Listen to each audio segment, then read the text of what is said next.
Hello guys, this is your friend Naruto Audio Fanfics and we are back with a new fanfic. Which is what if Naruto became Orochimaru's assassin? Naruto times Tayuya times Karin times Anko times Guren, Dark Harem Rebirth, Part 1.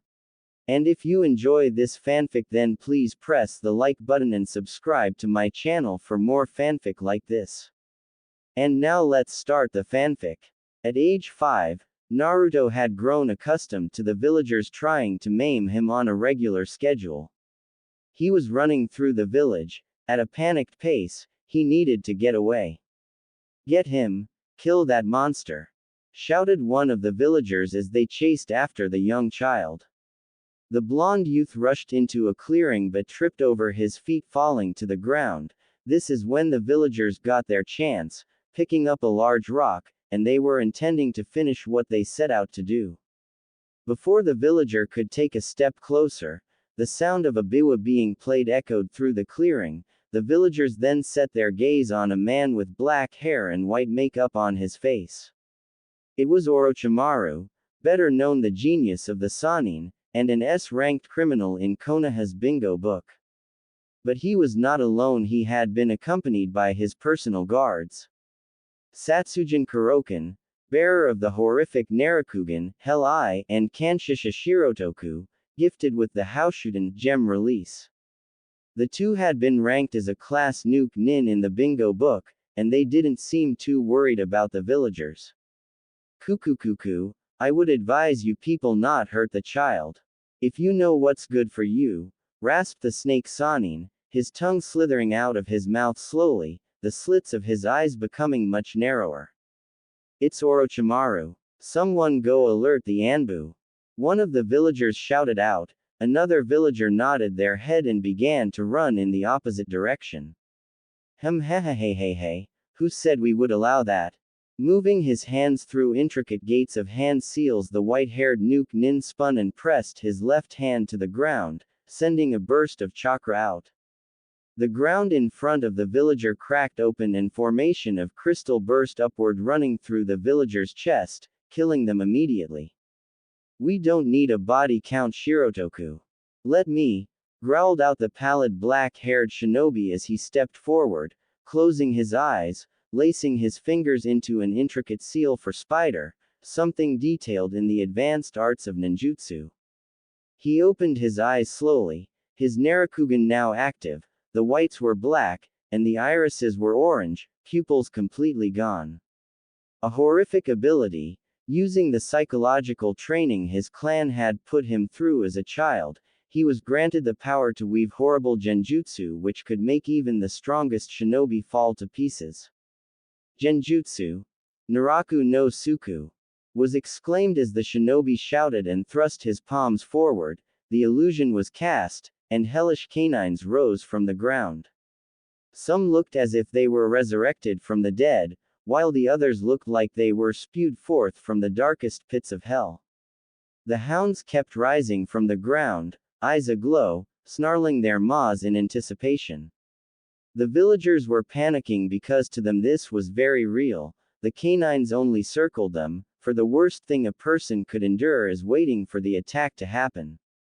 With a wave of the shinobi's hands, a rain of Senbon rained forth and struck each of them with precision, placing them in a death-like state. Dispelling the genjutsu, the pallid shinobi turned and walked away, deactivating his dojutsu. As he did this, the howl of a wolf echoed through the area, and the two bodyguards of the Sannin snapped to attention, knowing the very sound they heard. Only one shinobi within the village used wolves and wolf summons, Jinkitsu Genshin. They had to hurry now. "Orochimaru-sama!" shouted the white-clad nuke nin as he prepared some of his crystalline kwani. Yes, I know. Naruto-kun, would you like to leave this wretched village? I can offer you a home where you would be appreciated. Where you can flourish and become a shinobi of great power. They will respect you in my village." The white snake dropped down into a crouch as he looked at the boy, trying to show he was honest with his intentions.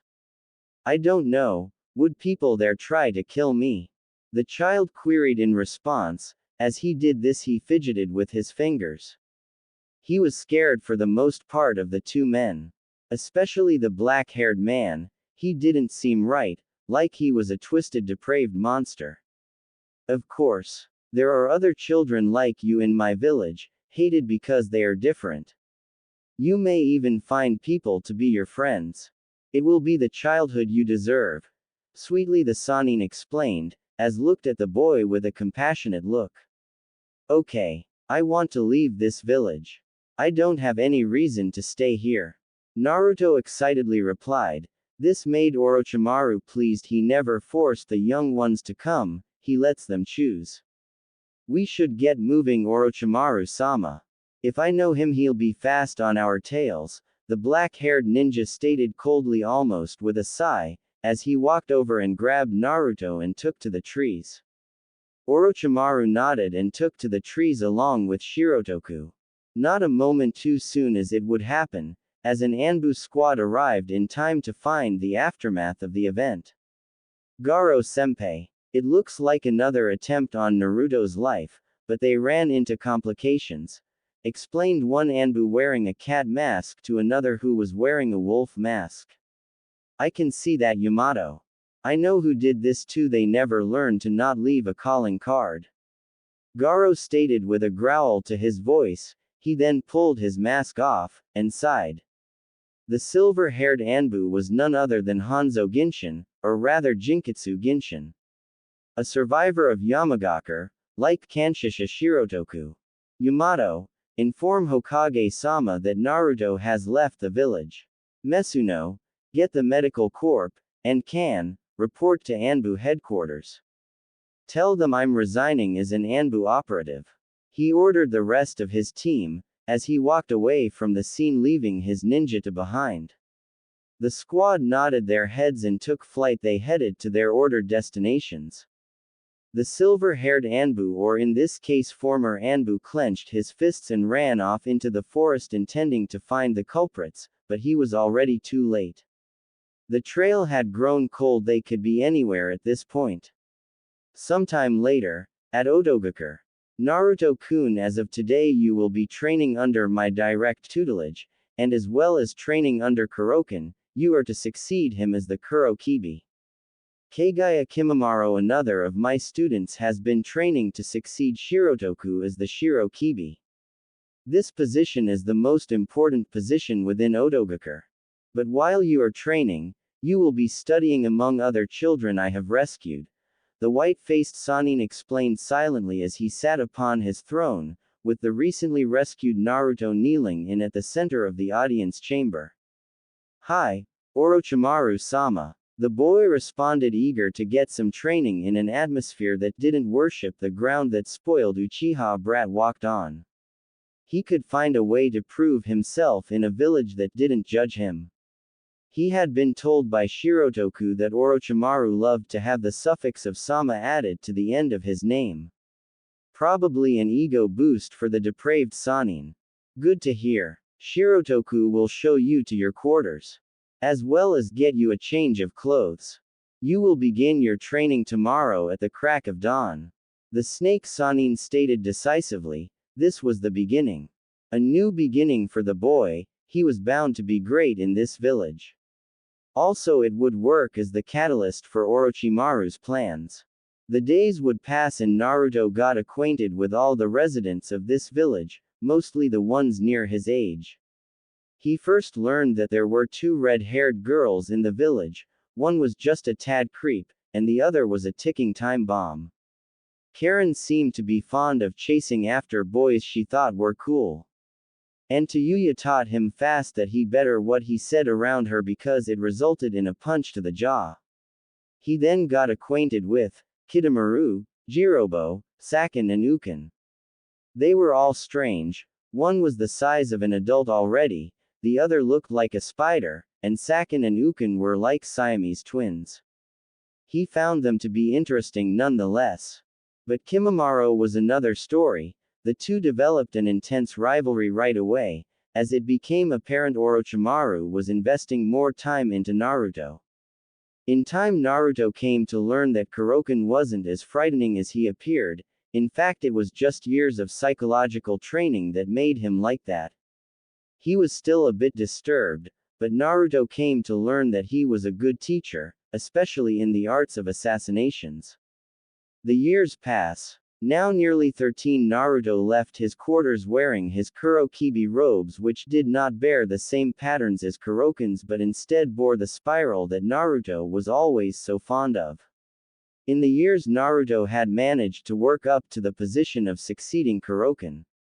It was of course necessary as Kuroken and Shirotoku had new responsibilities, one of which was training other students that had come along, including a girl named Sakuretsu Reka, who had a life very similar to Naruto's. Naruto-kun, bellowed the voice of his most rabid fangirl, Karin. The blonde genin was heading for Orochimaru's audience chamber when he heard his name shouted out by the rabid girl. He sighed as the girl latched herself onto his arm. He was hoping Orochimaru would transfer her to another base to get her out of his hair. Would you get our mitts off Naruto, you tramp? He obviously doesn't want you or he would be dating you, you. Vulgar as always, Tayuya rescued Naruto. The bespectacled kunoichi flared as a vein popped out of her forehead. And before I forget, the foul-mouthed girl exclaimed as she brought her flute down on top of the boy's head. Ouch! What the heck was that for? The blonde growled in response to the redhead. He didn't think it was really necessary. Oh, don't think I didn't see you with that bimbo with the dye job. I saw you and her kissing. You're a man whore, snapped the redhead as she moved to smack Naruto on the top of the head again. But it was stopped by Shirotoku grabbing her arm. Now that will be enough. Naruto-kun has a meeting with Orochimaru-sama. You can resume showing your love for him later to Yuya-chan. As the white-haired shinobi said this, he looked quite pleased with himself as the red-haired girl was red in the face, but not in anger. For it was true, and needless to say Karin was quite pleased. Before the girl could latch onto him again, he bolted away, and ran for the audience chamber. He really had no time for this. He was a proud shinobi of Otogakure. Now normally Yakushi Kabuto handled a lot of the inner workings of the village, but due to Orochimaru's planning he was in deep cover in Konohagakure. The duties then were split up between Shirotoku and Kuroken depending on which was better suited for the task. Naruto assumed a kneeling position in front of Orochimaru's throne. I have come as you requested, Orochimaru-sama. What is it you ask of me? Say and it will be done. The young shinobi said in a low tone as he kept his gaze directed at the floor. Stand, Naruto-kun. I have a specific task in mind for you. You will go to Nami no Kuni with 2 other shinobi on a mission to retrieve 3 girls that have acquired my interest. Mamochi Nami, Mamochi Kaisui, and Haku are their names. The serpent-like Sanin rasped as he looked down at the prodigy he molded. He was confident that the boy could achieve this task with no problem. Naruto raised his head, remaining kneeling. He wanted to show respect for Orochimaru at all times. He would never show disrespect to the one who had saw fit to train him in more deadly arts of ninjutsu. The daughters of the demon of the mist. You really think I am capable of such a mission, Orochimaru-sama? The boy asked curiously as he looked to the white-faced man. Hi. You will be accompanied by Tsuchi-kin, and Sakuretsu Reka. Kin-chan has a grasp on genjutsu and Reka-chan has a grasp on ninjutsu. This will complement your mastery of taijutsu and otojutsu. You will leave as soon as you are prepared. They shall meet you by the front gate. The snake Sanin explained as he further instructed the genin on the details of his mission, which he had the most faith would be a success, if his 7-year plan was to come to fruition. That plan being the acquisition of Uchiha Sasuke. As his plans to get Uchiha Itachi had failed miserably, he could have plotted to acquire Uchiha Furuchi, Uchiha Kako, Uchiha Ima, or Uchiha Mirai. But they were seen as inferior parts in the eyes of the snake. Furuchi was impure as he was born outside the clan. The Uchiha triplets were female. and he didn't even know if they even inherited the Sharingan, since the trait was rare enough, and in a female even rarer. Naruto stood to his feet walking out the door silently, the doors closing behind him slowly as the slabs of marble came to a loud stop as they sealed the room. Naruto came out to find a glaring red head, of the irrational kind, not the fangirl kind.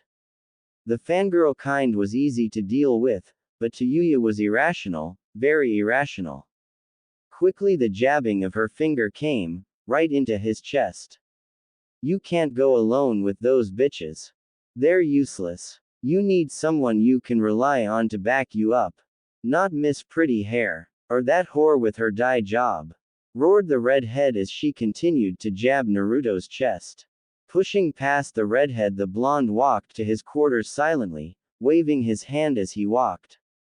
We'll talk about it when I get back to Yuya-chan. Until then, try and calm down.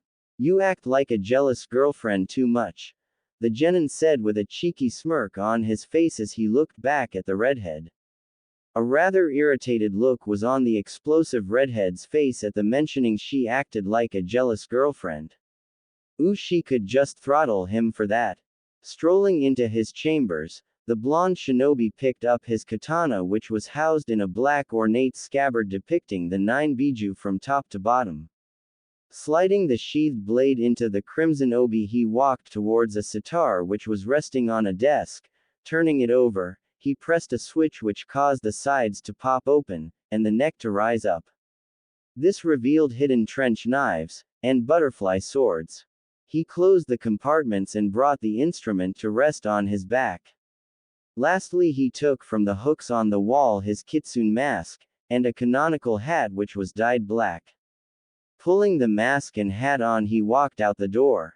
He headed towards the village gates, his arms resting inside his yukata as he walked.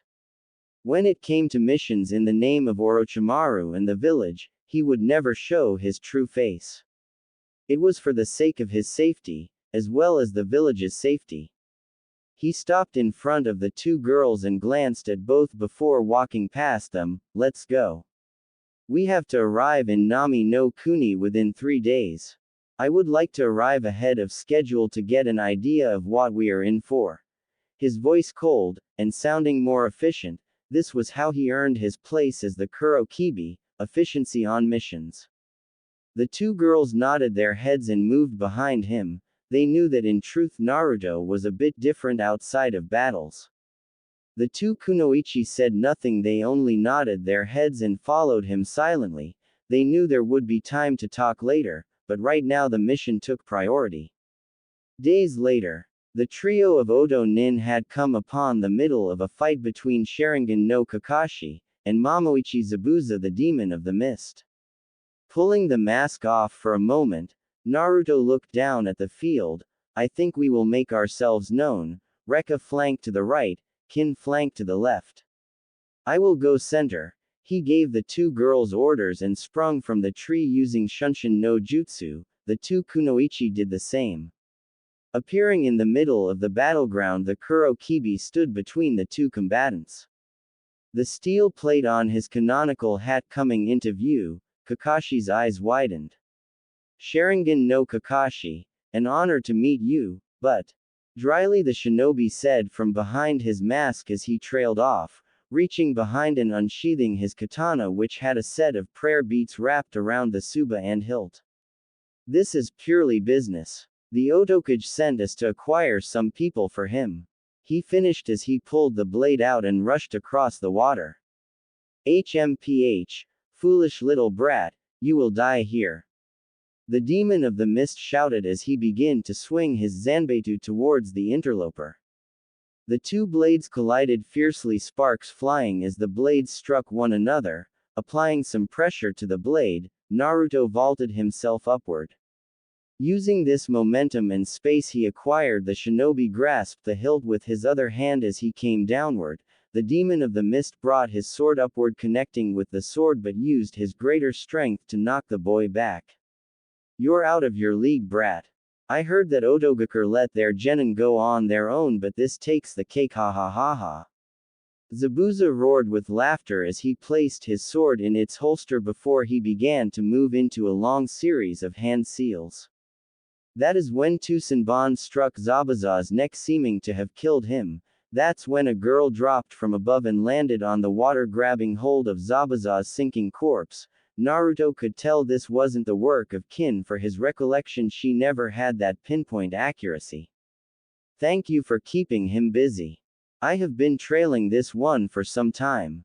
I will now take him someplace to dispose of the body, she quietly said as she lifted the body up over her shoulders, showing incredible strength. If that's so, you should dispose of the body here, right? The black-clad shinobi coldly stated as he looked at the masked girl.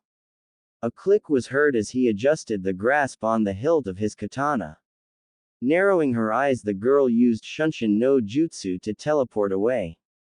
Target 1 of 3 spotted, he quietly thought to himself before following suit and disappeared into the trees.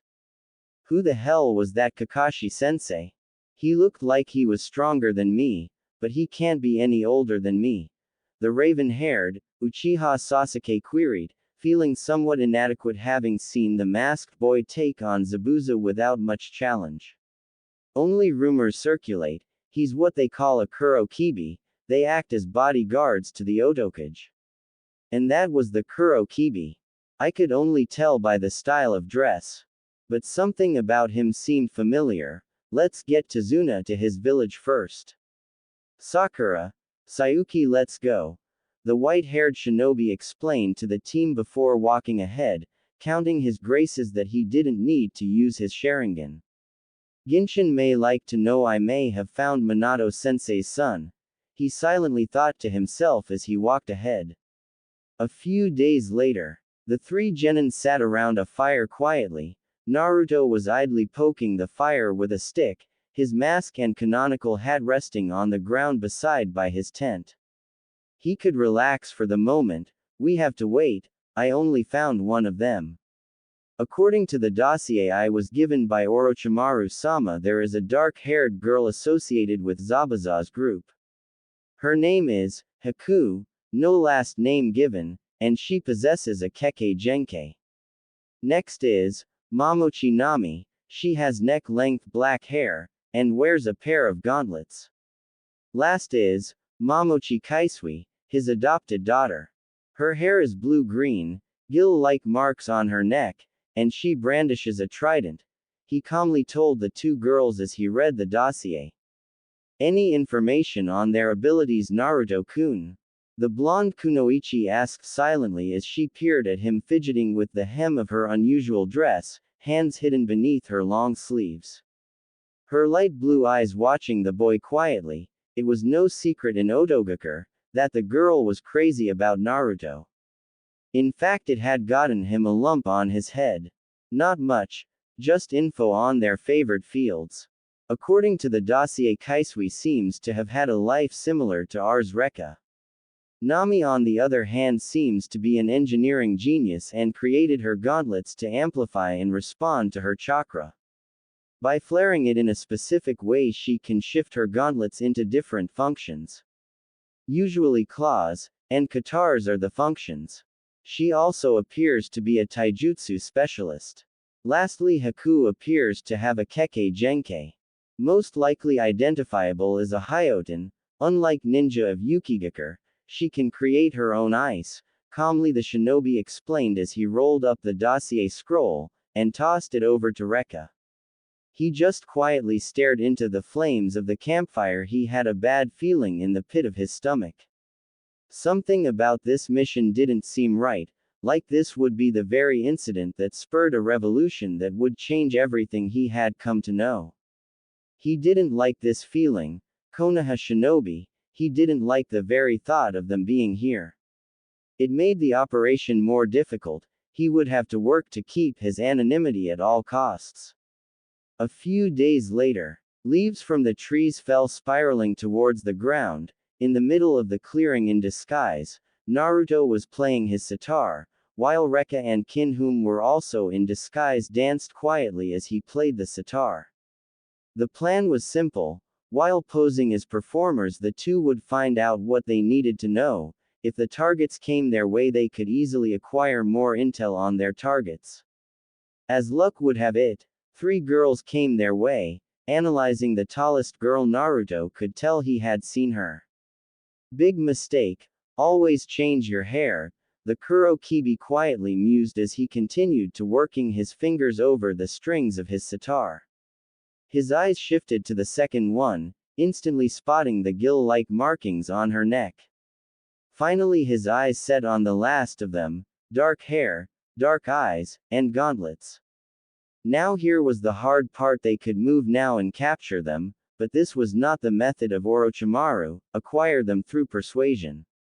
But no, he had to work the way that would result what he needed to do. He looked towards Kin and played a specific melody on his sitar, one with an alluring sound to it. Nodding her head, once the 3 girls were past a tree which had a musical note etched into it, the dark-haired girl moved her fingers through hand seals and a set of trip wires snapped out into place. "What the?" shouted Kaisui as she looked about in shock as the trap kept them from retreat. She then released her trident from a seal on her wrist, brandishing the peculiarly shaped weapon which a large weight on the end, with writing for the name Isonade. "Big mistake, girls. Yet an interesting scheme you have going. What kind of father would do such a thing to his daughters? Seems kind of cruel if you ask me," began the blonde shinobi as he stood to his feet, releasing the henge, his face hidden behind his mask as he stood up. "Do you really like this life? You're bound to slip up eventually and an Oinen will find you without trouble, and, end this ruse," he continued as he moved his left hand to rest on his katana quietly. "Shut up," roared the green-haired girl as she rushed forward, thrusting her polearm forward, a series of powerful thrusts coming straight for the masked boy. One swift motion, almost unseen by the eye, stopped the assault as the katana was unsheathed and the blade struck down the split of her trident. "Kaisui, stop." He stood up to Tucson. "He can deal with you in your angered state." Nami shouted to her sister, trying to calm her down. It was possible she was the one who was the voice of reason in this family unit. But her voice wasn't reaching her sister, who was about to frenzy. She was losing her control fast. "No, not here," shouted the girl with jet black hair in dread of what her sister was about to do. "His chakra, it's like mine." The frenzying girl roared as her eyes shifted from a gentle green to an aquamarine color as her eyes became slitted and demonic. Her chakra poured out as 2 visible tails of chakra spread out, the gill marks deepening as her strength increased. Forcing the blonde back, with relative ease, she twisted her arms and knocked the sword from his hands and into a tree. "Naruto-kun, watch out!" The sleeve-wearing Rekka screamed in fear of what would befall Naruto with this dangerous opponent. "Sojutsu. Sujyoku Kisei," the girl rasped as she bit her thumb, wiping the blood over a seal on her spear, creating 2 Mizu Bunshin from the moisture in the air. They appeared flanking the boy, all immediately thrusting their spears rapidly forward, effectively striking him. "Naruto-kun." The blonde Kunoichi shouted in sorrow, afraid that Naruto had been struck fatally. She then began moving her fingers through hand seals, ready to make a strike of her own, only to see the Naruto before her dissolve into mud. "Tsuchi Bunshin no Jutsu," exclaimed the black-haired girl in shock that her sister had effectively been outsmarted.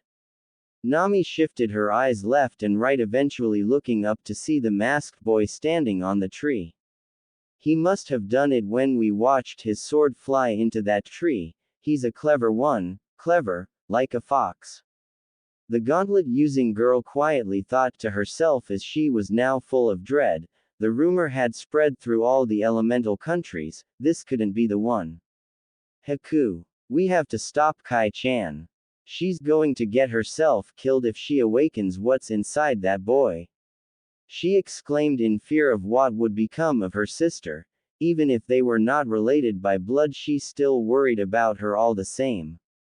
"Otojutsu. K's no Isaki." He shouted as he struck a series of chords and notes, sending out a fierce blast which struck the green-haired girl, knocking her into the ground.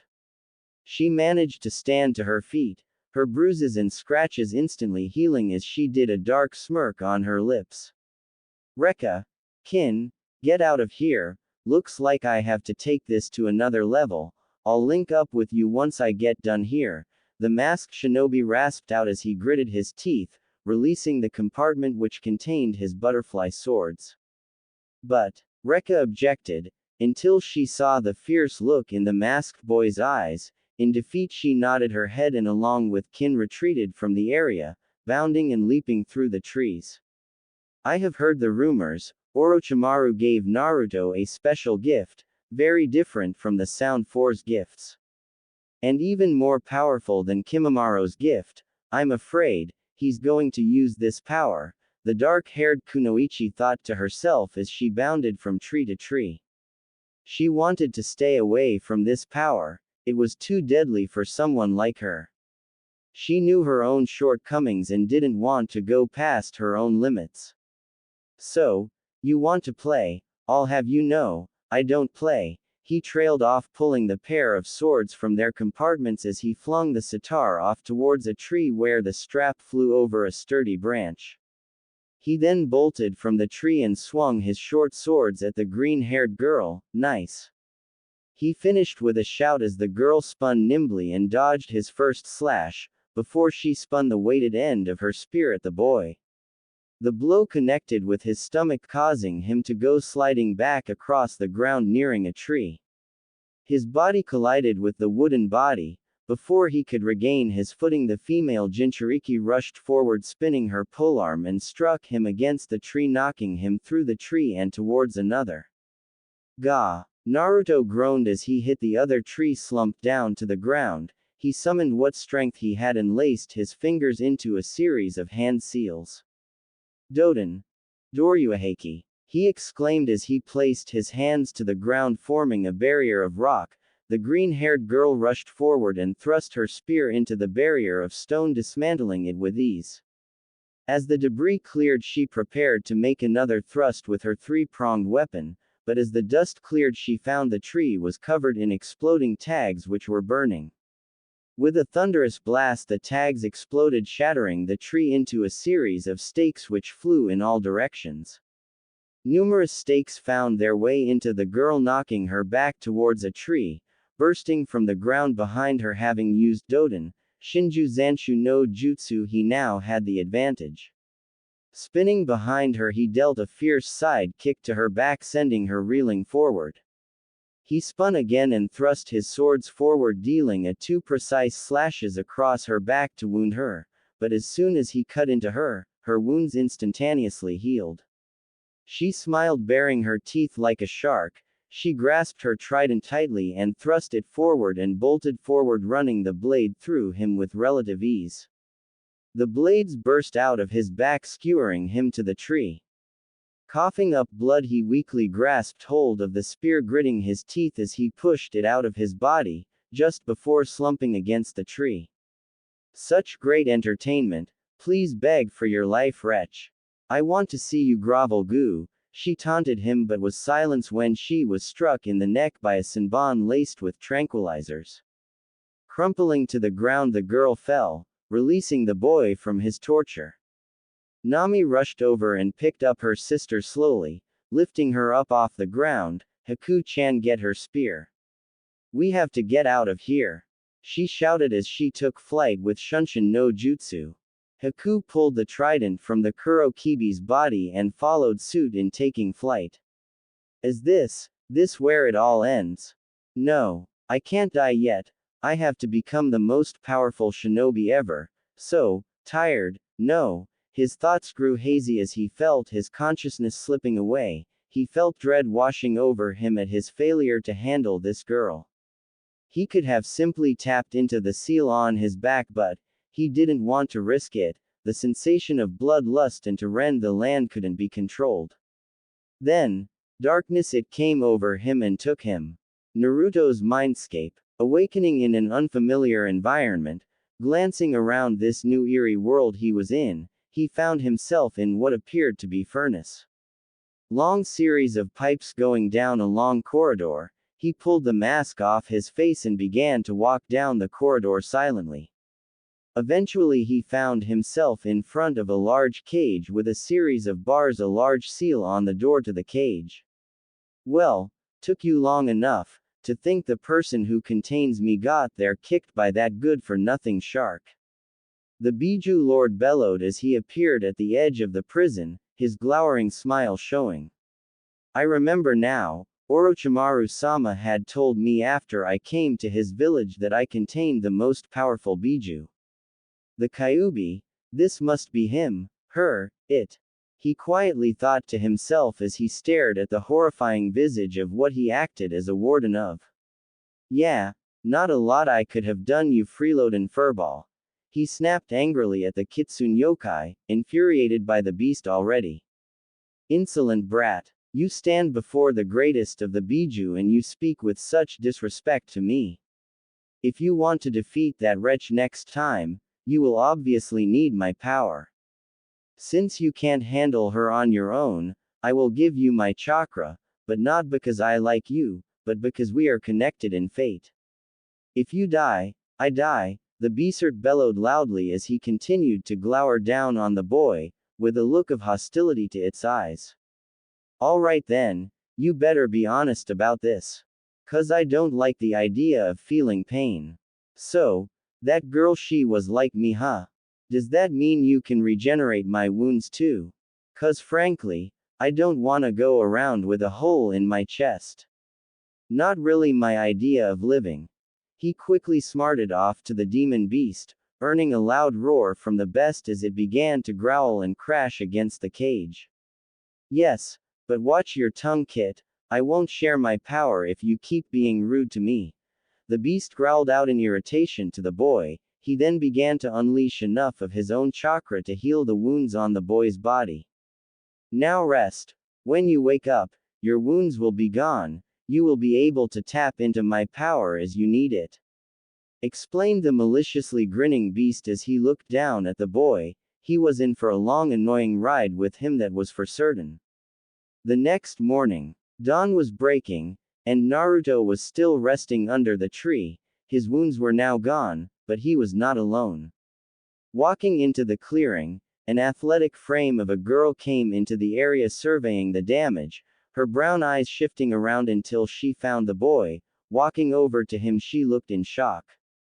The Kurokibi, a big fight must have erupted here, I wonder, she quietly spoke to herself as she knelt down and pulled away his mask to see in shock he was someone she knew. Naruto, it can't be, he ran away 7 years ago, it just can't be, she stammered in disbelief. His eyes fluttered open as he looked up to see the girl in tank top, blue jeans, unzipped black utility vest standing over him. Tsuruheim, wait, my mask, he exclaimed as he snatched the mask away from her and placed it back on his face. Tsuruheim, you have to forget you seen me. It's better if Konohagakure thinks I'm gone for good. No one ever cared that I was there, he weakly said as he managed to get to his feet and stagger away slowly. Before he got too far away, she ran up and wrapped her arms tightly around him, trying to keep him from going away again. That's not true.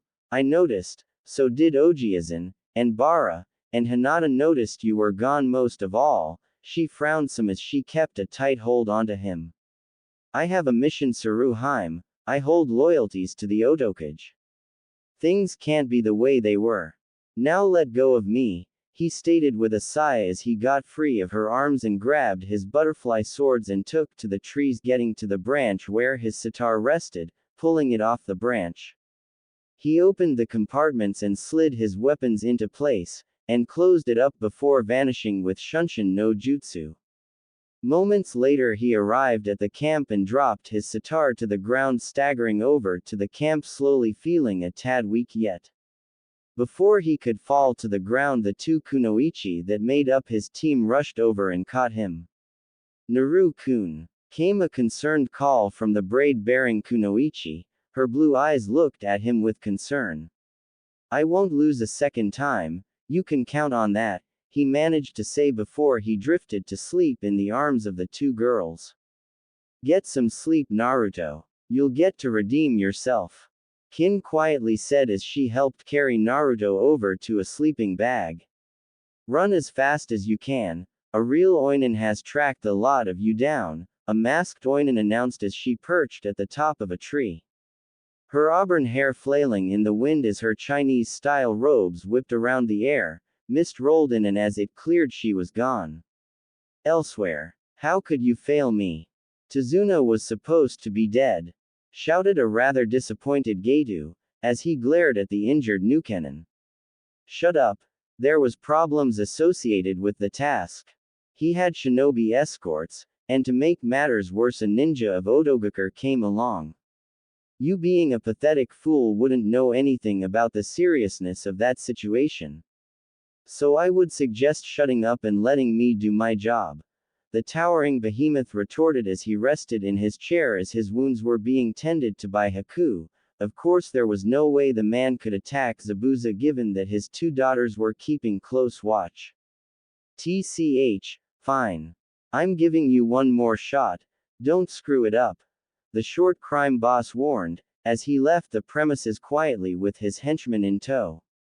HMPH, you are fast outliving your used to me you stub of a crime boss, Zabuza venomously stated as he rested in his seat his pupils dilating to a vicious murderous tone. Tucson, we have a problem. The Kuro Kibi, he has a power similar to Kaisui. It could be problematic if he gets in the way next time. The dark-haired girl explained as her dark eyes panned the room focusing on her sister. I could have taken him. He was weak, exclaimed the girl as she picked up her trident breaking the cudgel weight in half shedding it away to reveal a wavy snake-like blade. She spun the pole arm once and separated it into a weapon similar to a nunchaku, a shark-like grin spread across her face in delight. Hardly. The Kuro Kibi is the Jinchuriki of the Kyuubi no Kitsune. And you facilitated in awakening the sleeping beast.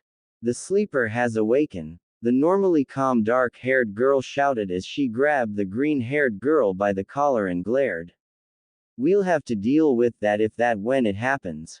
The towering Nukenin responded as he stood up from his seat, grabbing hold of his Zanbeitu and raising the blade deftly. Meanwhile in Otogakure, so nice of you to come to see me. I trust you all accept my offer to rid the world of that village, otherwise, you wouldn't be here. Would you? Queried the snake Sanin, a sickening smile crossed his face as he looked at the two robed figures. They were none other than the Tsuchikage and Mizukage. Indeed. I need to remove the last remnants of Yamagakure. Hagane shall pay for the mark he left on me. Exclaimed the large Tsuchikage, his one good eye narrowing filled with unquestionable anger. He clenched his fists as a frown crossed his face, this only pleased the white snake all the more. What can you offer me, for my cooperation? Kurigakure doesn't come cheap. Coldly the Mizukage queried the Sanin who was their host. Oh, you see. I have my best agents procuring them for you. Would you cooperate if we returned the sisters Momochi, and Zabuza's little pet? The black-haired man calmly said as he flashed a sinister grin. The Mizukage's vicious eyes flared in shock at what the Otokage was offering. You mean you found the Jinchuriki that contains the Sanbi no Isonate? If that is your offer, I gladly accept. That traitor Zabuza took away our greatest weapon. I will assist you if you return them to Kiri, but this does not mean we are allies. We just share a common goal, explained the Mizukage as he rubbed his chin. He then turned on his heels and stepped towards the door. Jinchuriki are the finest weapons in the world of shinobi. Konoha lost their weapon because of their ignorance, but once this arrangement is over, our dealings are done until I decide I may require something from you. Viciously the cage-level shinobi said as he headed out through the doors. The Tsuchikage followed suit, nodding to the Sanin respectfully as he left. Hey, fools, once they have outlived their use to me I will kill them, and keep the Sanbi no Jinchuriki, and claim the Gobi no Jinchuriki. The white-skinned Sannin mused to himself as he smirked in delight at the situation that had presented itself to him. Orochimaru-sama, coldly announced the bearer of the Narakugan as he stepped out from the shadows. The pallid shinobi handed a scroll to the Sannin, his face not conveying any emotion as he did this. There is a small problem. Siryu no Kouten has been reported near Nami no Kuni, as has Genbu no Hagane. The operation could be at risk. Shall I send Messenger Falcon to inform Naruto to return? Coolly the shinobi inquired. He never dared to question his mentor's intentions.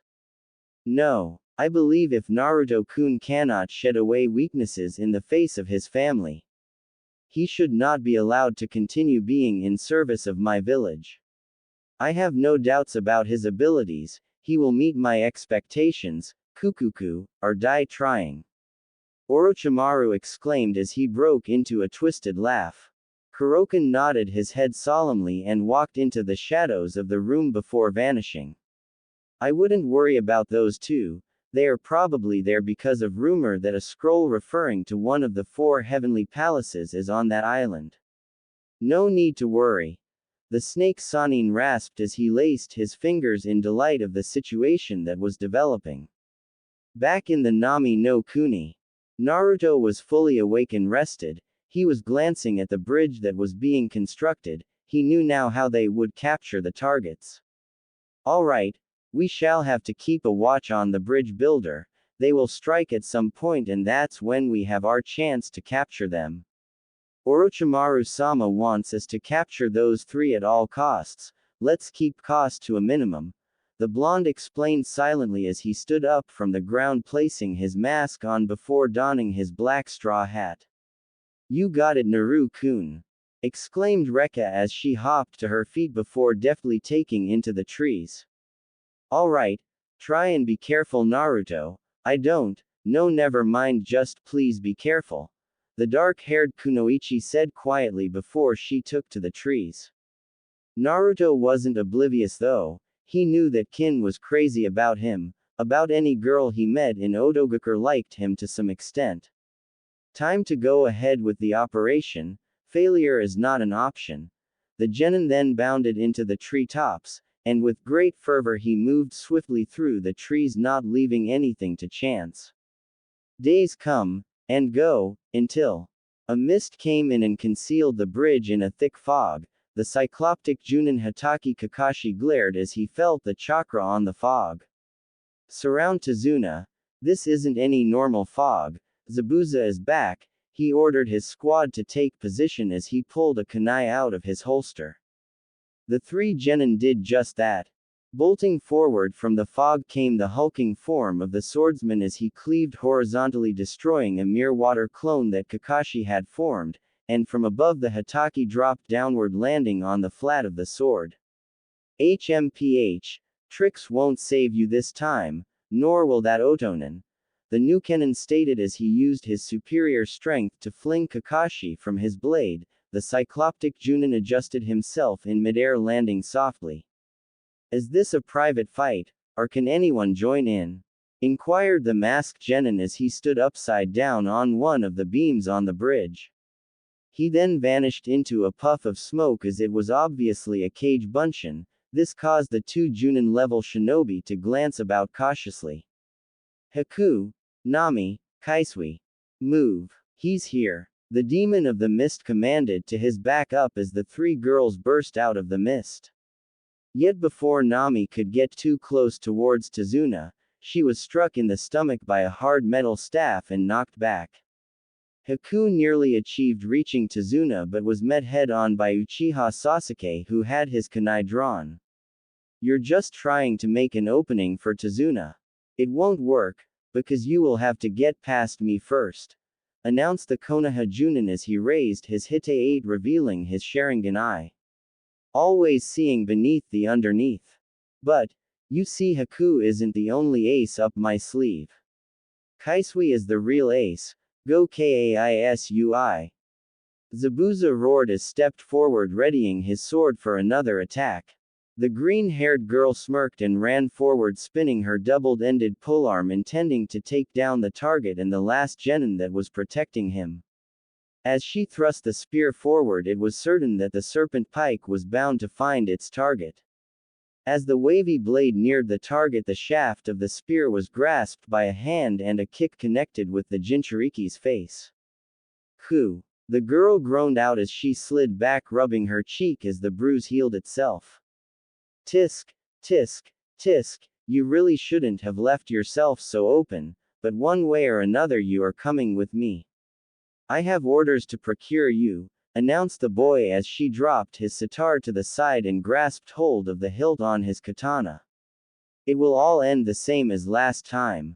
You may contain a power greater than mine, but you can't draw upon its power as well," exclaimed the girl as spun her double-ended polearm as she lunged the trident blade forward, striking downward in a telegraphed motion, which Naruto quickly dodged. As the boy bolted towards her, unsheathing his katana, the girl lodged the trident into the bridge and separated the shaft and skillfully coiled the chain around the masked shinobi and moved towards the side of the bride, leaping over the side. "What the?" choked out Kakashi as he observed what happened. He feared he was too late to prevent harm coming to his sensei's son. "She's taking him to her own domain. The Sanbi has given her exceptional power and control with Sweden. That meddlesome Kuro Kibi is as good as dead. Don't worry, he won't be alone," shouted the demon of the mist as he spun his large sword, pouring his chakra into the blade to make for a devastating attack. "Don't talk as if you won yet. After all spending a short time with a Jinkitsu, I picked up a few tricks," the bearer of the white chakra calmly stated as he poured his chakra into his feet and began to move with light-footed motions as he moved left and right, avoiding the first strike of the Zanbeitu. Lunging forward, the white-haired shinobi struck the demon's wrist, causing him to let go of the sword, which crashed to the ground. "Well, I'm impressed to see that you could mimic the motions of a forgotten jutsu, but it won't save you," the demonic shinobi roared out, his voice full of rage as he began to move through hand seals. Kakashi's Sharingan immediately began to copy the motions. He then began to move through hand seals.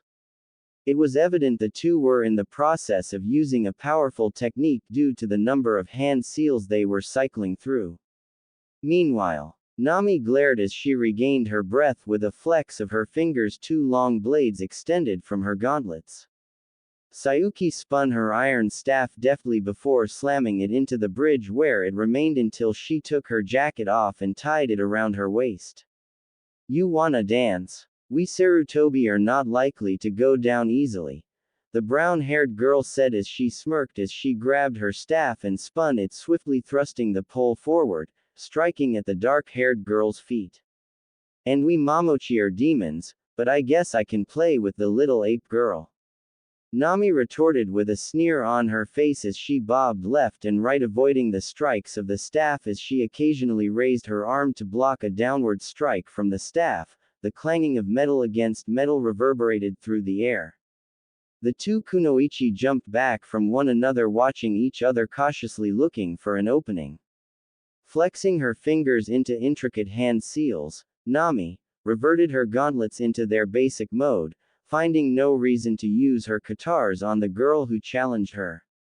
The monkey-like girl dropped down into a crouch and rested her staff on her shoulders as she watched quietly. "Naruto, I know you will one day come back to Konoha, to me, but until then I have to get stronger," the Sarutobi heiress mused quietly as she grabbed hold of one end of her staff and brought the pole down, striking the ground. This caused the dust that was laying on the bridge to rise upward. The black-haired girl stepped forward as she clenched her fists. She leftward as she misted to the right, moving for the brunette's left side. With a series of quick punches, the engineering mistress struck the ground, with each punch cracking the bridge in the process. Sayuki was using some form of monkey style to avoid each strike, rolling away from each blow. "Clever. But apes are just that, apes," roared the Mamochi as she connected with a right hook, striking Sayuki in the jaw. Planting her staff into the bridge, the girl vaulted into the air and brought the staff downward, where it collided with the arm guards of the raven-haired girl's gauntlets. Rolling sideways, she brought her staff downward again, and again. Every time the staff was blocked, she rolled and brought it down. Bojutsu. Atsuen Hekareki. The young Tsuruheim roared as she brought the staff upward one last time, but she brought the end down vertically and drove it forward straight into Nami's left gauntlet before vaulting overhead. Outa! She exclaimed as she dragged the staff in a circular motion across the ground. A small fissure formed in the hard metal staff, and the dark-haired girl's gauntlet broke apart as the screws and bolts that held it fast fell from it. You are indeed a worthy challenger, but you no longer amuse me. Game over. The dark-eyed girl stated as her pupils dilated full of rage and hatred as she flexed her fingers. She was pouring her chakra into her right gauntlet, readying herself for one last strike. I was about to say the same to you. The brown-haired kunoichi stood upright and held her staff at her side silently as she held the shaft tightly. She followed suit and began to pour her chakra into her weapon, one last blow to determine who was the strongest. In a flash they two rushed at each other. The two stood 5 feet apart, backs to one another. Sayuki smiled and spoke softly, "We'll have to trade blows again sometime." As she said this, she collapsed to the ground unconscious. A hole in her shirt caused by a chakra burn could be spotted, evident that Nami was seemingly the winner. Indeed, hehehehe, the dark-haired girl chuckled as she fell over, unable to stand any longer.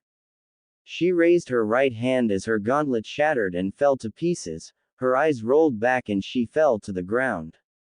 Kin dropped to the ground and picked Nami up, laying her across her shoulders, before she took flight using Shunshin no Jutsu. Meanwhile, another fight gets underway. Sasuke and the masked girl collided. Speed was matched easily, their kunai clashed and the two stood opposite of one another. The raven-haired boy closed his eyes and opened them slowly, revealing his Sharingan. He needed to get some edge on her. He could not allow himself to be defeated by a girl. Makio Hyo Sho. The girl announced as she formed a dome of mirrors constructed of ice before she vanished into one of the mirrors. Good luck trying to defeat me. The flaw in your Kekkei Genkai is evident that you cannot copy this. And don't think of using that fire technique you Uchiha are so fond of using. It will be ineffective against these mirrors.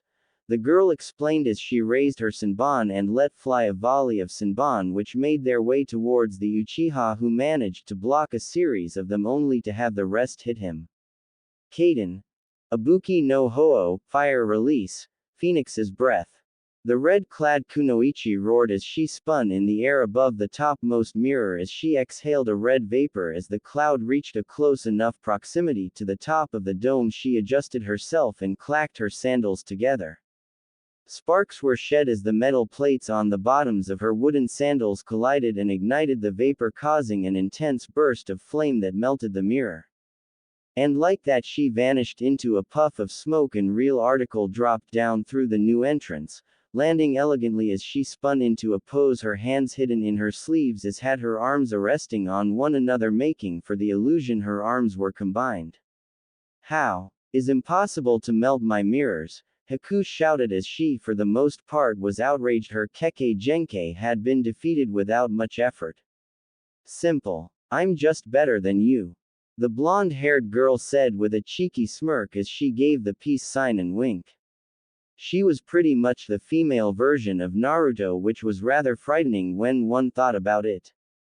The raven-haired boy was not amused he was being bested by another girl. He prepared his kunai and rushed at her from behind.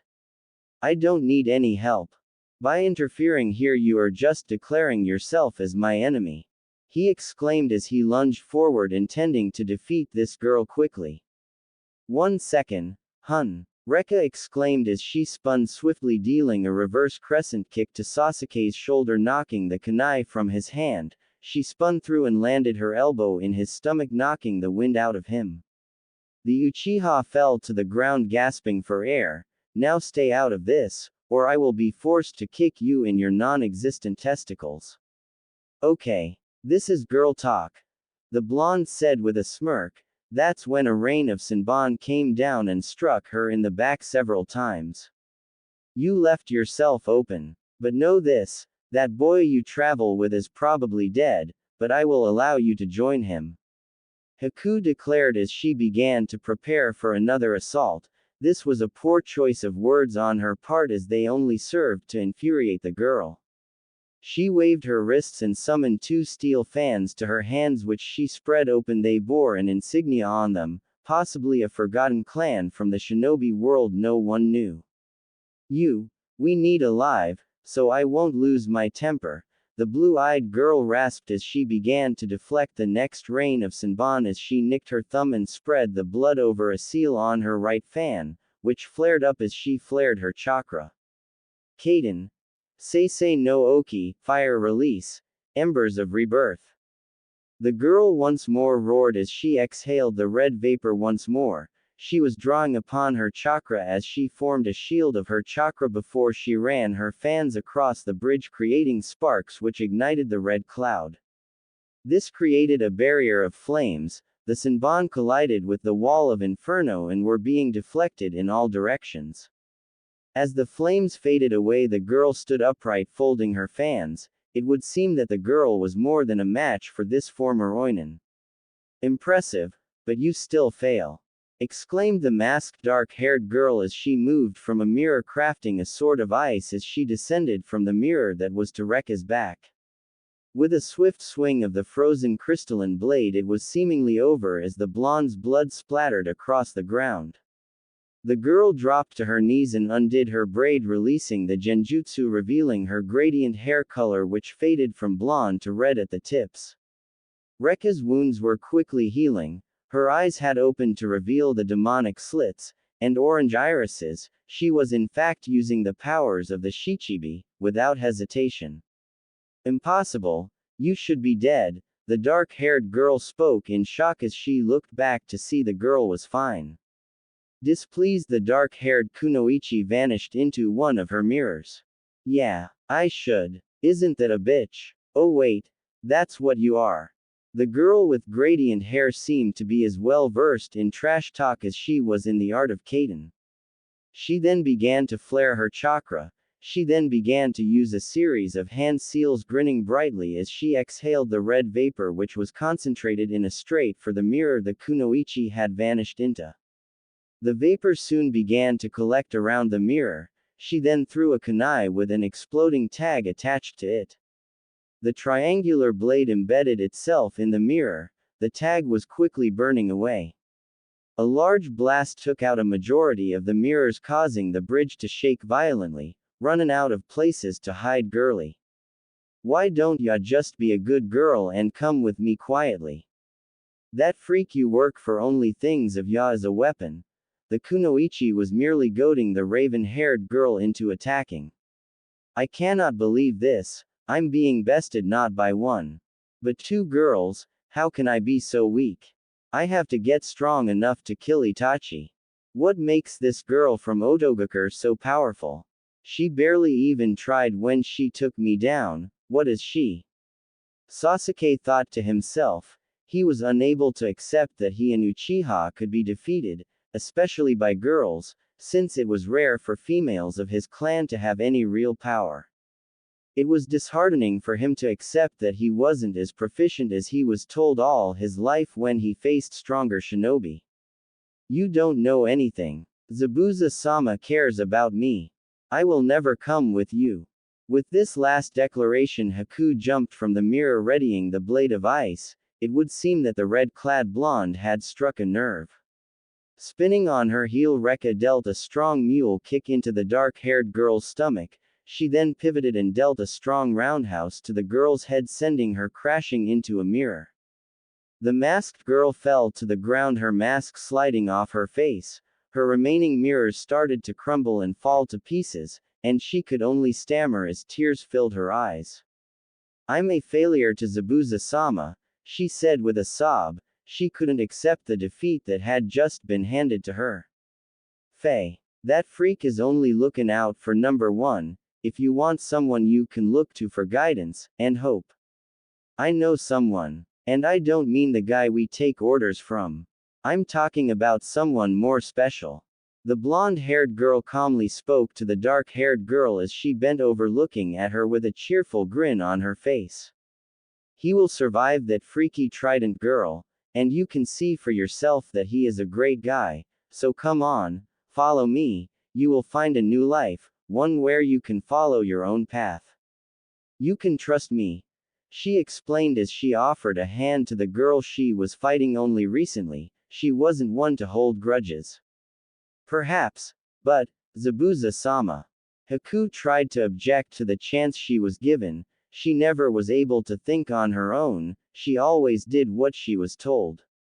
Then sorry, but, the red-clad kunoichi spun on her heel, bringing her heel down on the dark-haired girl's head, knocking her unconscious.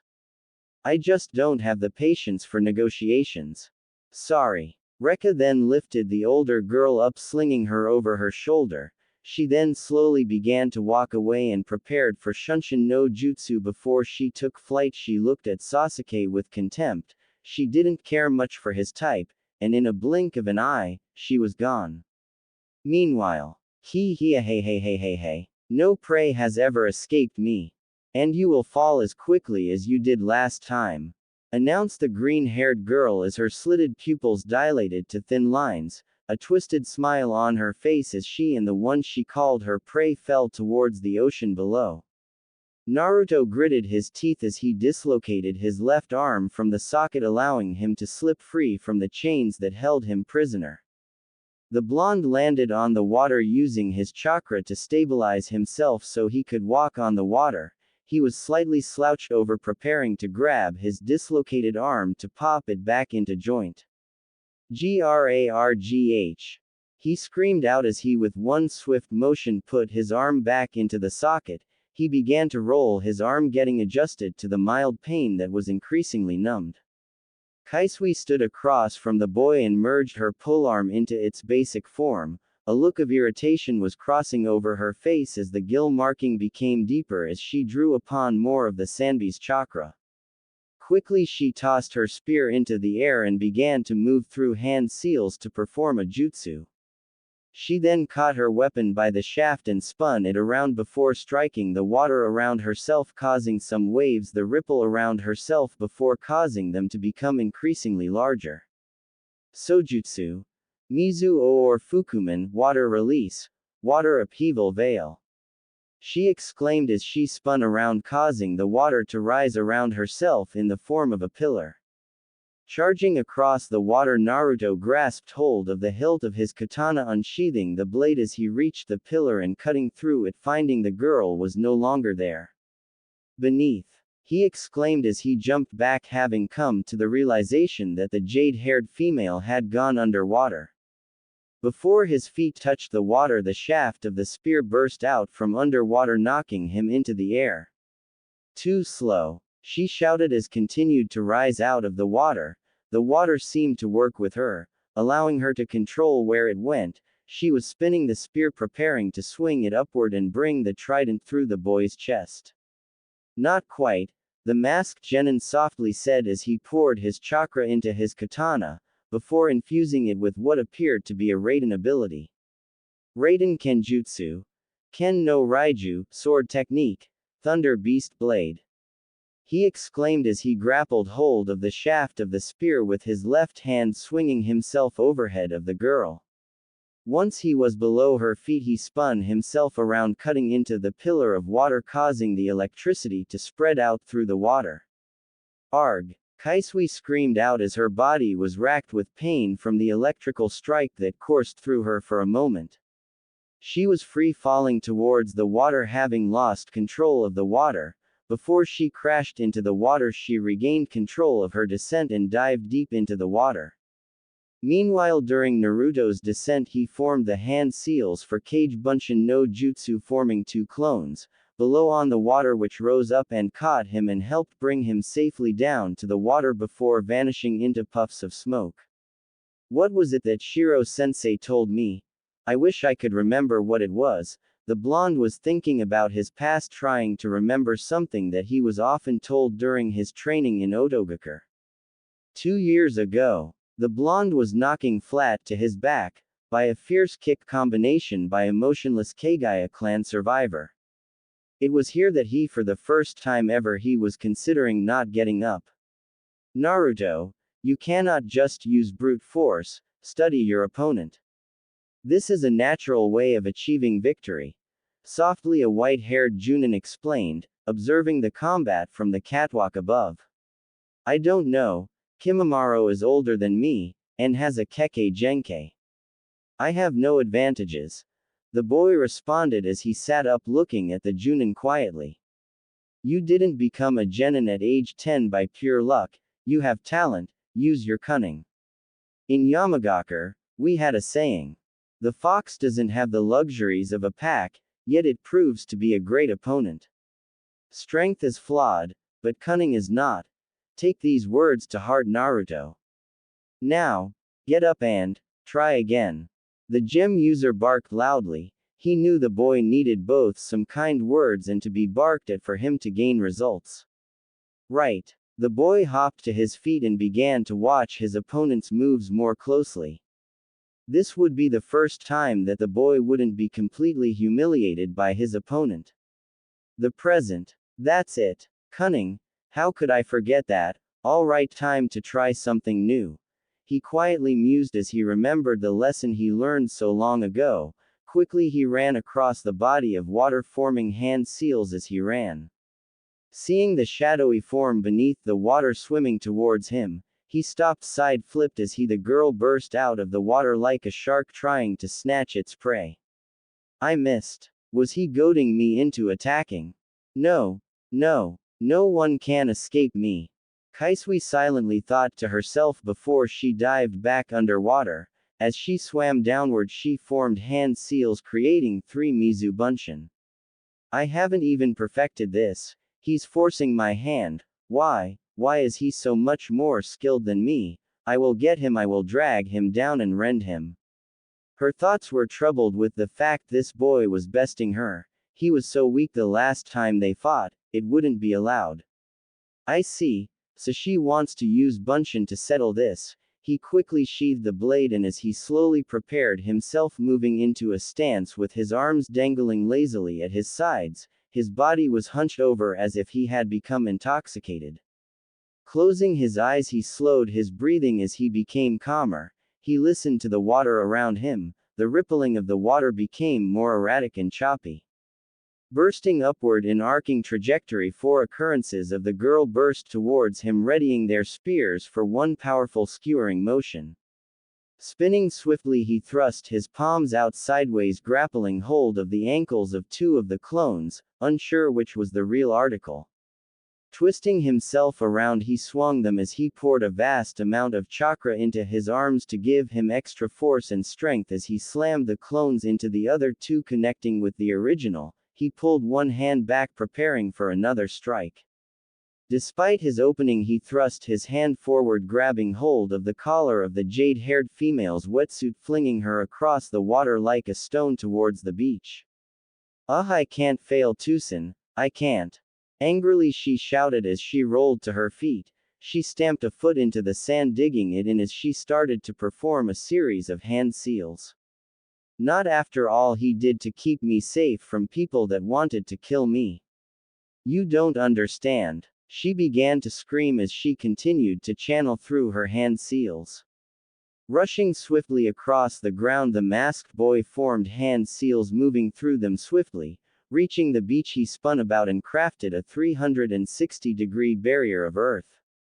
Funny. Suigetsu painted a different picture. He told me Zabuza only saw you as one of his tools. His voice not laced with animosity or venom, he was speaking honestly as he began to process hand seals. Impossible. Suigetsu died during Tucson's revolt. He can't be alive. He failed Tucson. And you shall be no more. She hissed angrily as she finished her series of hand seals planting her hands together as she flared her azure chakra utilizing the jutsu. The water in the ocean began to start pounding the shores madly. Yet as her jutsu began to take form a blow to her lower back cancelled her control on chakra required to get the jutsu started. Oh, he's very much alive. One of Orochimaru-sama's failures. It would seem Suigetsu doesn't take orders very well. The boy pulled off his mask slowly as he held his katana skillfully in his right hand, the end of the blade to her neck. Your eyes show pain, you do understand. I can't believe I fell for the same trick more than once, she stated with a sigh as she shifted her mossy green eyes to the ground. Her azure chakra was no dissipating, her eyes looking lucid and calm. Yeah, I was saved from that life and raised like a normal child in Otogakure. If it wasn't for the kindness of one of my teachers, I would have been something else. Don't walk down this path of self-destruction. I can guarantee that if you come with me you can salvage your life and make something worth living. He calmly explained as he sheathed his blade as he offered her his hand, a calm smile on his face. I served a demon king. Maybe I can see what road this boy can take me on. He is right, Zabuza never showed me any respect or care. Sure, I could regenerate most injuries. But some worry for my welfare would have been nice.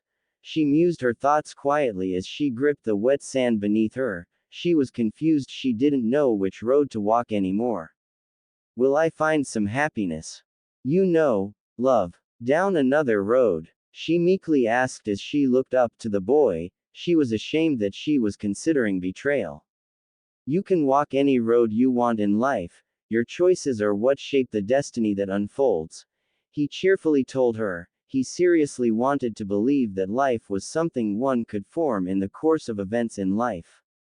She closed her eyes and took a deep breath, and reached up taking his hand. Whatever happens down this road is all my choice, no regrets. Not anymore. She silently thought to herself. The wafting fog rolled in and cloaked the two for a moment, and as it moved out they were gone.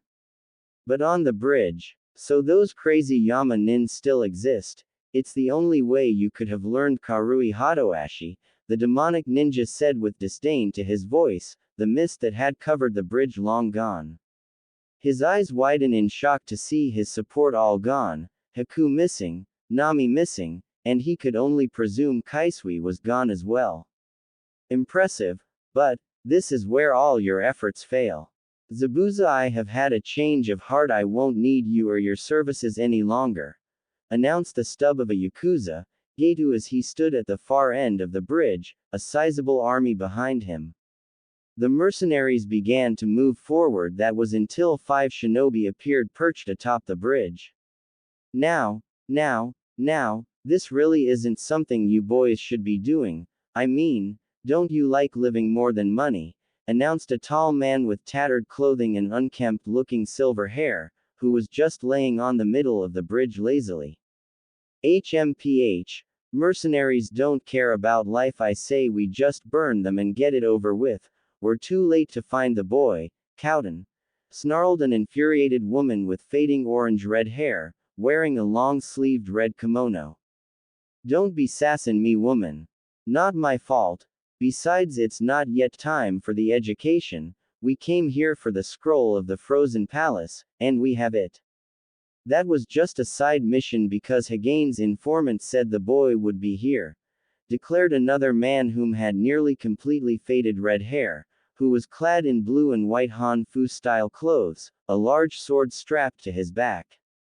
Okay, Pyro, and old guy. Let's just scatter the mercs. I'm getting a headache from all yammering, announced the silver-haired man as he stood up, his wooden sandals clacking the bridge lightly before he jumped into the air.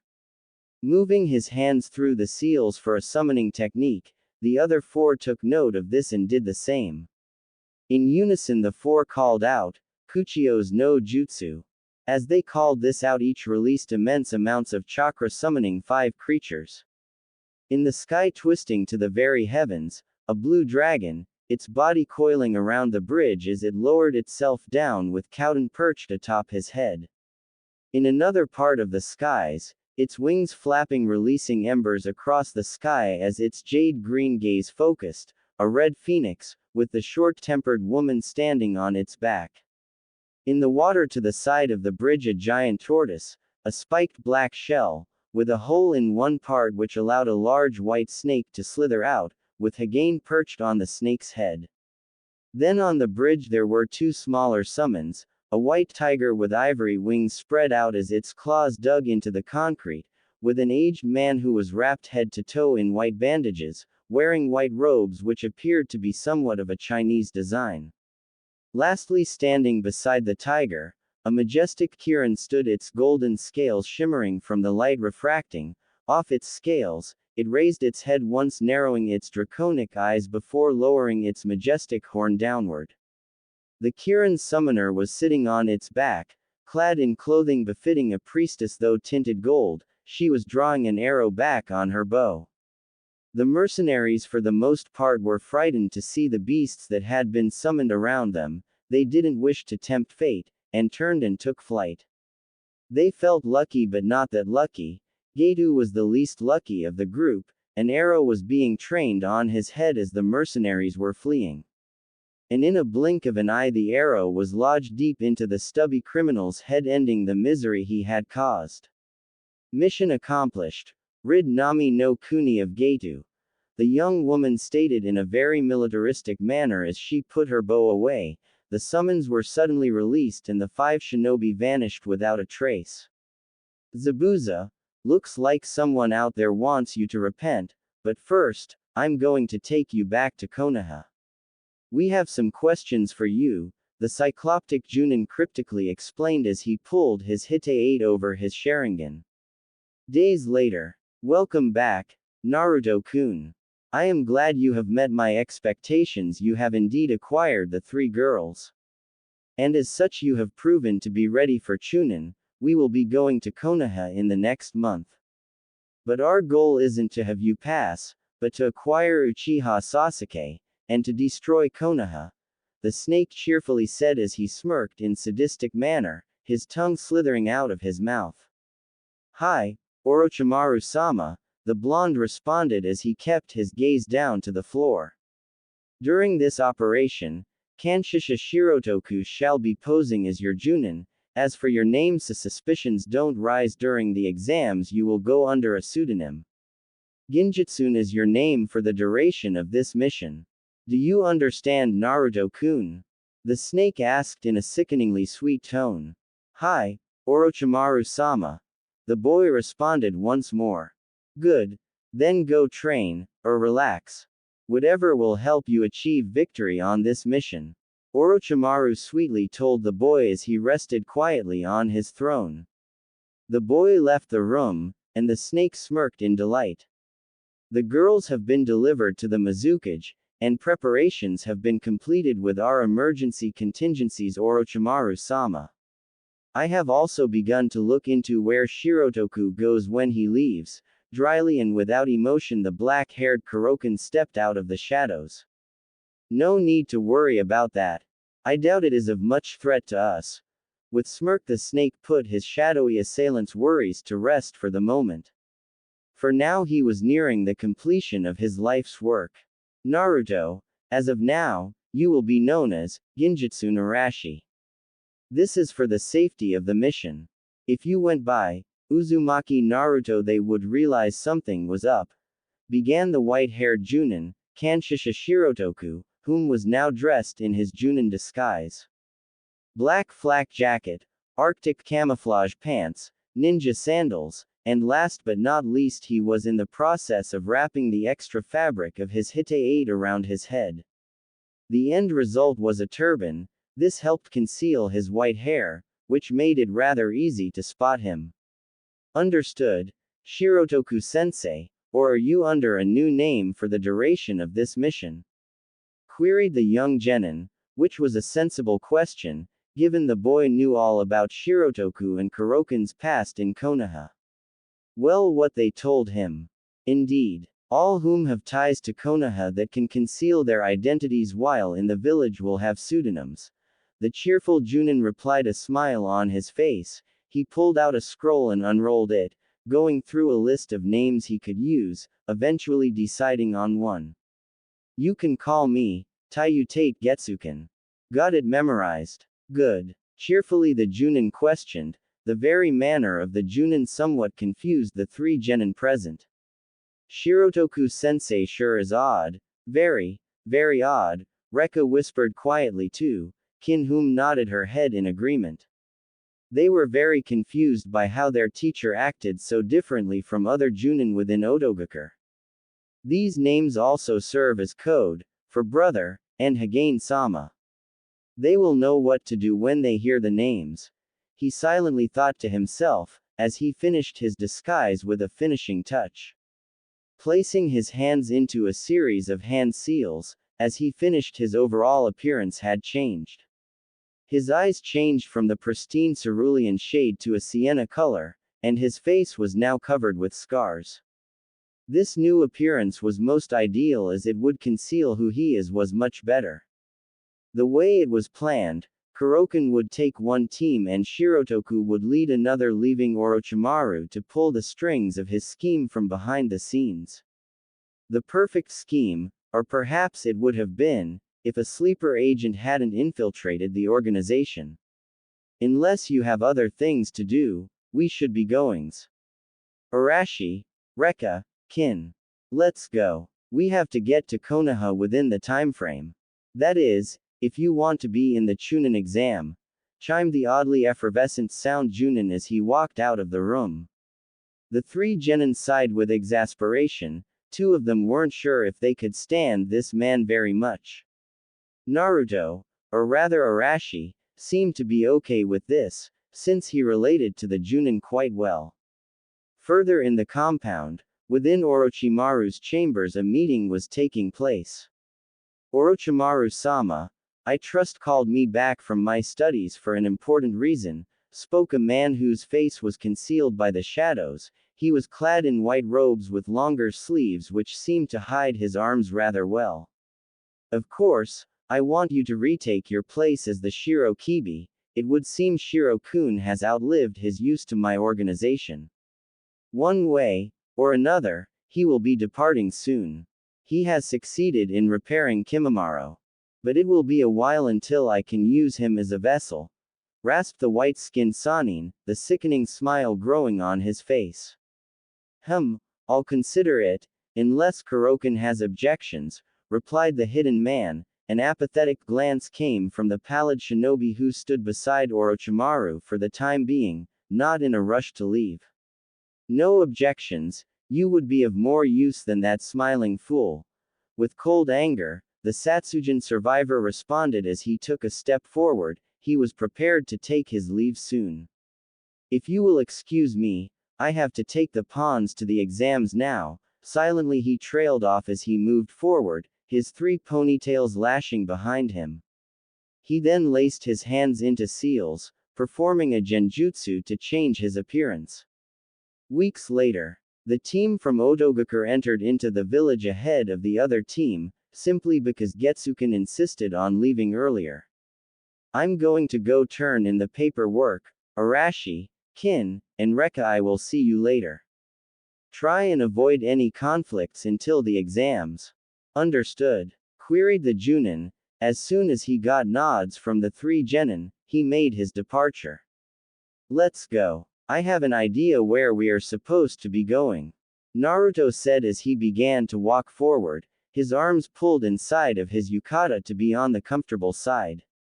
He was walking along, intent on going where he was supposed to. That was until something caught his attention. Watch where you're going, you little brat!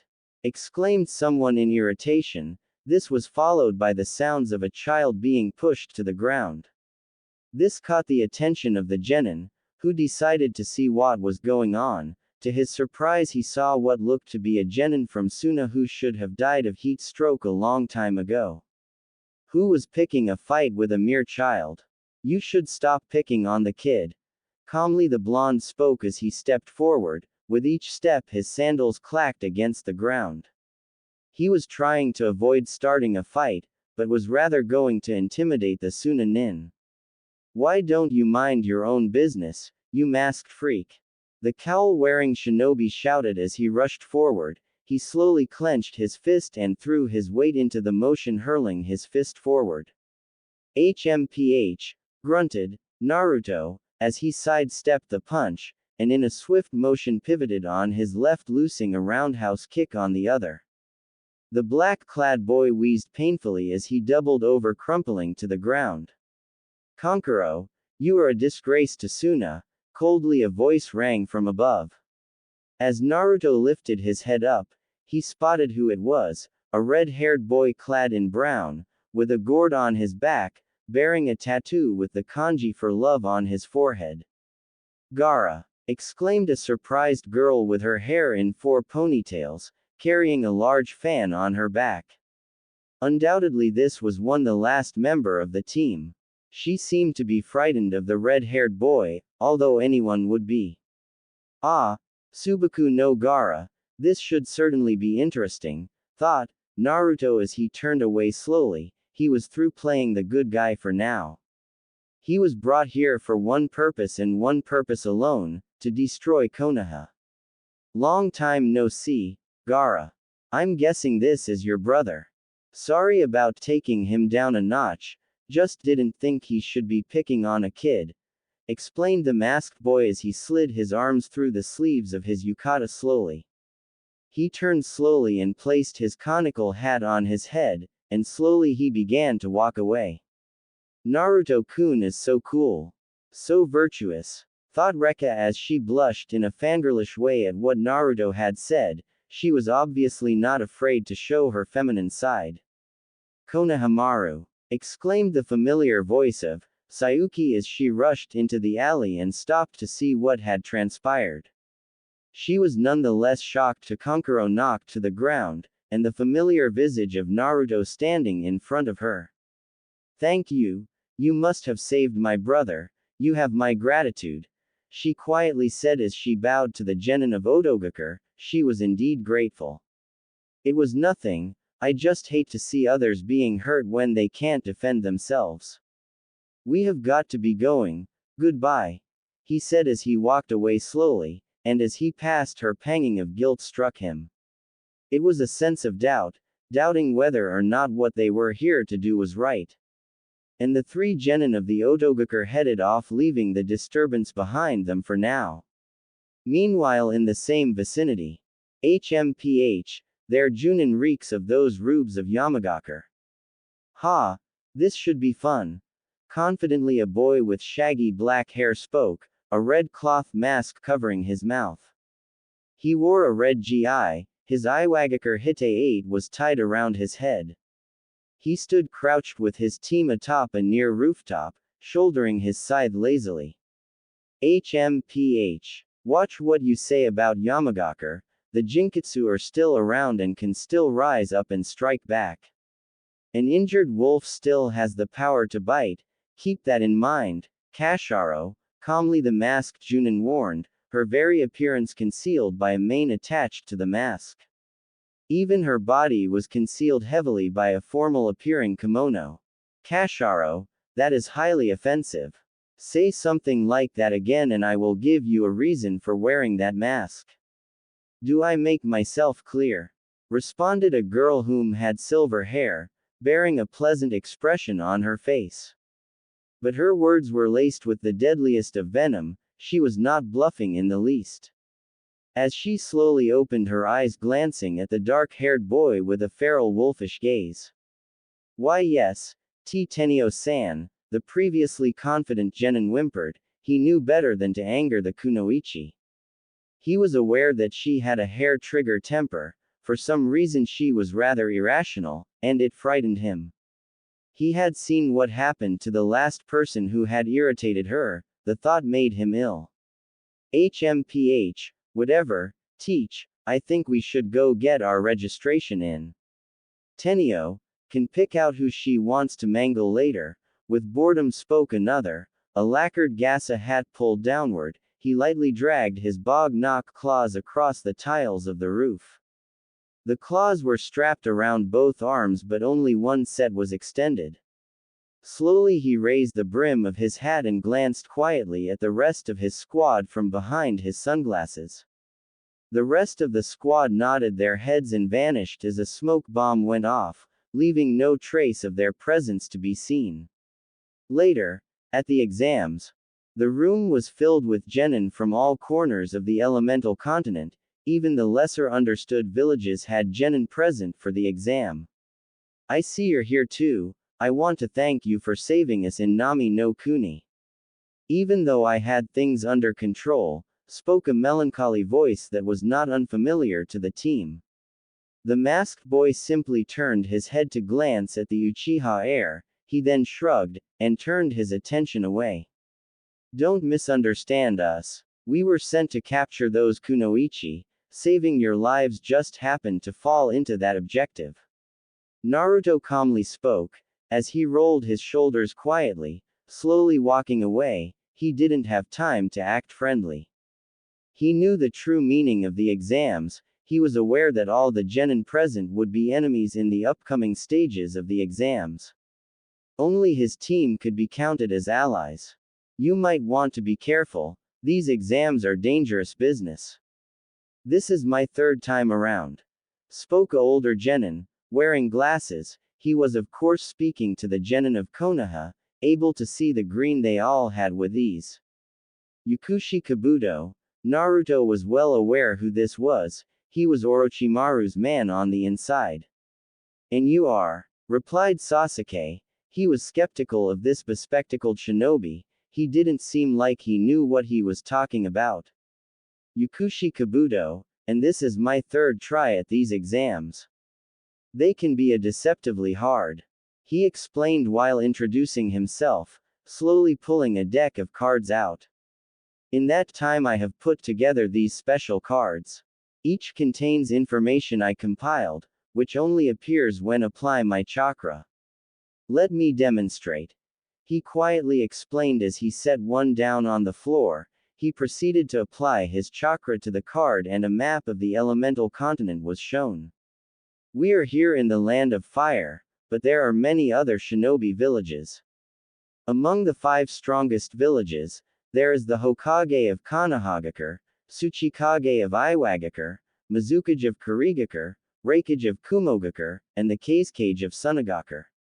There are other cage-level shinobi, but they are not recognized as being such by the other cage shinobi. Quietly the bespectacled shinobi explained, as the card showed symbols for each of the villages, and the countries they are located in. The pink-haired kunoichi, Sakura took notice that some villages had been crossed out, and decided to ask about it. Kabuto-san, why are some of the villages crossed out? She inquired. It was indeed something to wonder about, since she wasn't remotely familiar with these symbols at all. That's because these villages have either sealed themselves away after the last war, or were destroyed by the war, began the white-haired ninja, as he rubbed his chin, before placing another card down on the floor and applying chakra. The card showed a symbol with 3 mountain-like points. Yamagakure was Konoha's ally during the last war. They are a prime example of a village that was destroyed. You could say that the Sandaime Tsuchikage was tired of the nuisance that this village presented, and led an assault on it while a majority of their forces were out dealing with missions. And decided it was best to eradicate them from Tsuchi no Kuni. What happened I don't know exactly, just that there are remnants of that fierce village still.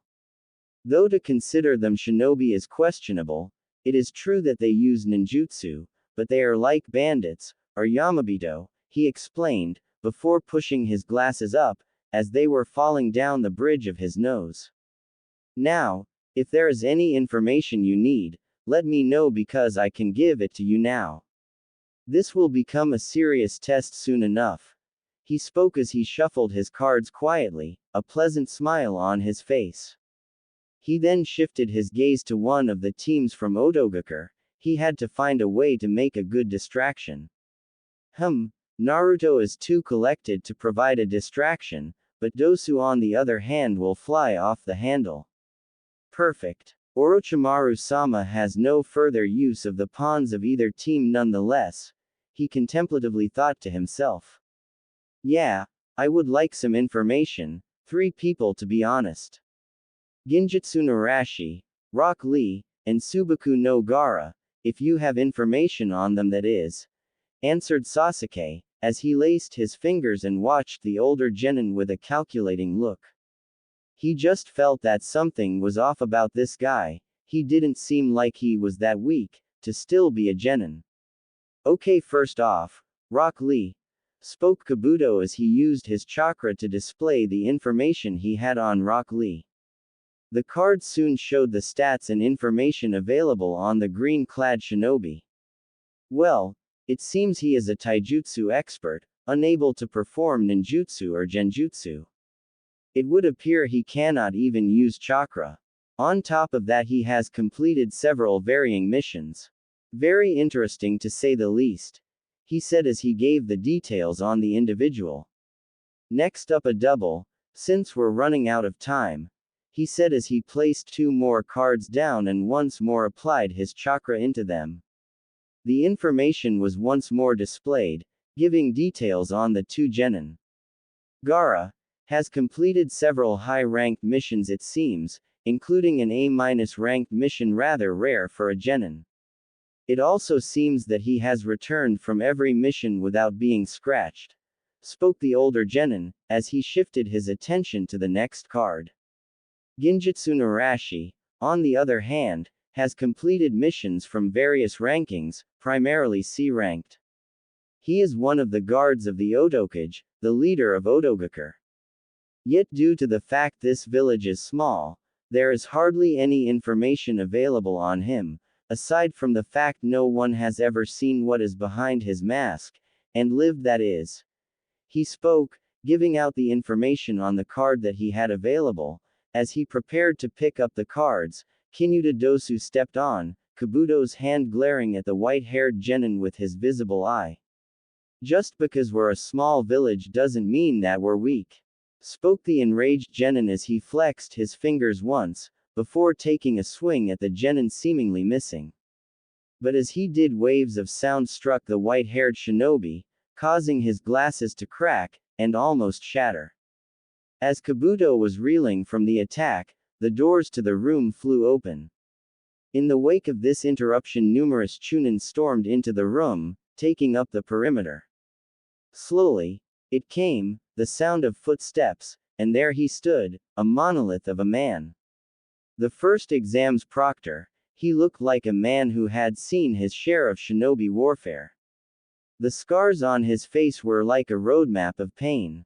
He slowly walked to the front of the room, and surveyed the room silently.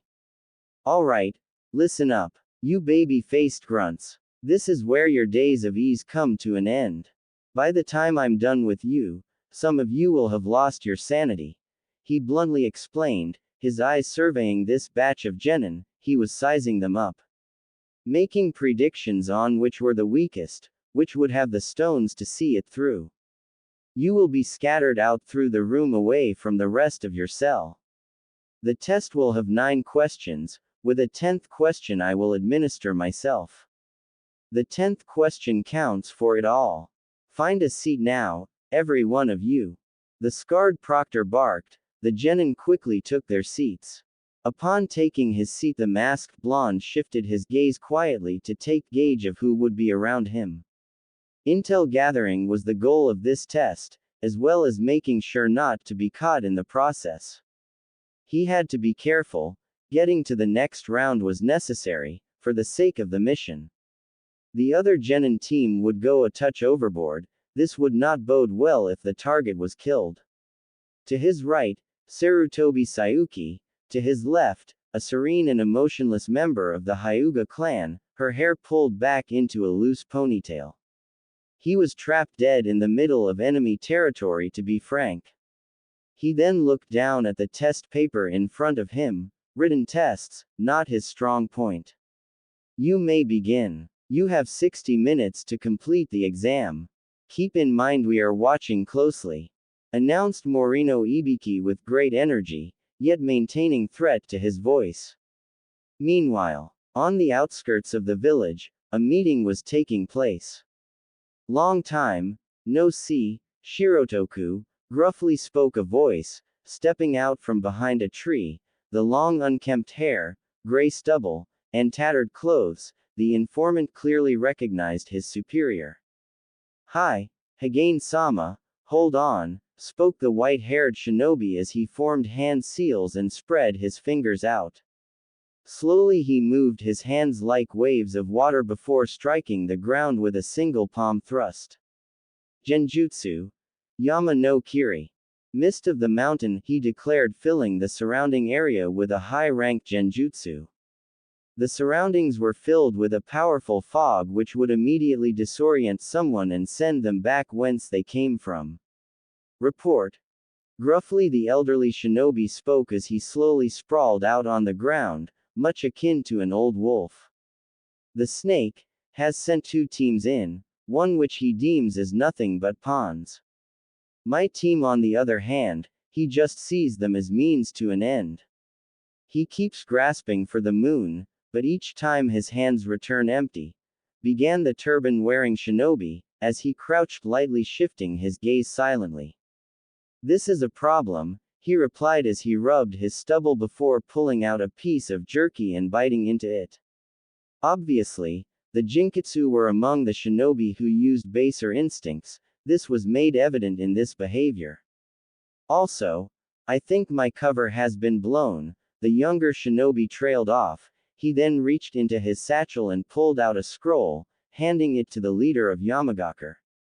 This is all the information I have compiled.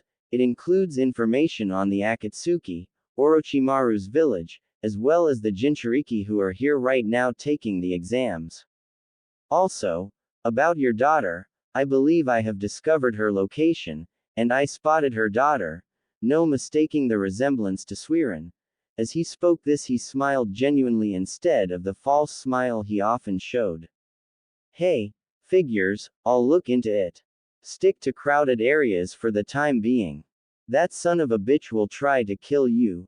I imagine you outlived your usefulness already. Quietly the old wolf-like ninja spoke as he sat up quietly. He once more rubbed his hand over his stubble, his mind drifting into thought. Just play along until the final rounds. We will let him think he's gaining the upper hand, but until then just continue acting like you're one of his tools. Then when his operations begin, we turn the tables. From the looks of it, that son of a bitch did his homework. Enlisting other villages to help. Okay, we better get going. I will speak to the other 3. I don't trust the replacement for the central palace. She acts a bit off. We were told she was an energetic girl. But this one, she seems cold. I think that Kokono, the court, has been infiltrated. You look after Minato's kid, make sure he can be brought back to Konoha. I will make sure the battle isn't too one-sided. Now let's go our separate ways for now. Understood, Cub. The leader of Yamagakure said as he stood to his feet dusting himself off. He then gave a thumbs up before disappearing into the ground. Hi, Yamadeu, he spoke as he then formed a hand seal and released his genjutsu. He had to be cautious. He was an important factor in the deciding of how this mission would end. If he was killed, there was no way to turn the battle around. He wouldn't lose another home to war brought on by the corrupt Tsuchikage, not again. Back at the first exam. Time was running out. Naruto hadn't filled out any of the answers. Of course, it was made clear that the final question is worth everything. But what could it be? That was what bothered him. The tension was building. Over half of the genin that were there to begin with had already been disqualified for being caught cheating.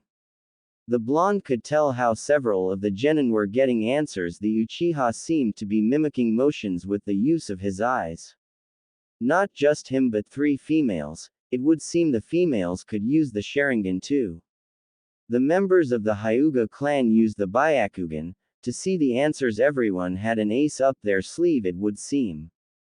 Thing of it was, Naruto didn't see the point in this. A ninja had to use experience and instinct, not facts and numbers. It was utterly ridiculous. This was just stupid. He had to do something, anything. They were probably just testing their mettle. That had to be it.